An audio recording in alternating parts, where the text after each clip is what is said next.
mudane madaxweyne tan iyo markii hal sano ka hor aad igu sharaftay inaan qabto hogaaminta ciidanka qaranka waxaanu si weyn uga shaqaynay hirgelinta qorshayaasha horumarinta ciidanka ee aadna fartay waxaan mudnaanta koowaad siinay inaanu ka fikirno sidii ciidanku iskugu filaan lahaa ugu gaari lahaa ugu yaraan qaybo ka mid ah baahiyihiisa oo maanta culays badan dhaqaale ku haya dalka ciidankana dib u dhac iyo ragays badan ku keenay allama haddii waxaanu noo suurtagalay inaanu hirgelinay isbeddello muhiima muddadii sanadka ahayd inaynu sii dhisno xuduudda ciidanka kana dhigno ciidan casriya kartidiisa intii hore ka sii badan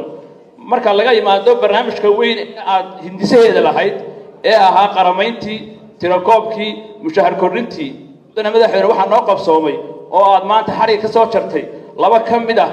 mashaariicda waaweyn oo ah warshadii ciidanka u tolaysay uniformka oo maanta laga bilaabo ciidanku uu isku filan yahay inuu dharkiisa tosho waxaad kaloo xarig soo jartay warshadii muxuu ahaay furinka ama dhuuniga ee ciidanka qaranka taas oo lagu ballaarin doono dhammaan jiidaha ciidanka oo wax weyn ka bedeli doonta cuntada iyo kor u qaadista nolosha askariga dhinacyada tayeynta ciidanka maadaama dunida maanta geedi tahay dhinaca tiknoolajiyadda waxaanu abuurnay madaxweyne waaxda amniga internetka ee ciidanka qaranka taasoo aan u tababarnay shaqaale u gaara waxaanu dibidhis casriyeyn ku samaynay xeryaha ciidanka waxaa intaasba ka sii mudan oo aanu dib habayn iyo casriyeyn u dambaysay ku samaynay dugsiyada tababarka maadaama ay tahay dugsiyada tababarka halbowlaha muxuu ahaye soo saara warshadda ciidanka waxaanu iyadana tayeynay korna u qaadnay tayeynta hogaaminta ciidanka qaranka sida military intelligence-ka ama wardoonka ciidanka waxaanu horumarinay nidaamka sugidda tirada ciidamada nidaamka xogta maamulka iyo maaliyadda si loo helo hufnaan shaqo arrimaha dhammaantood waxay kor u qaadeen madaxweyne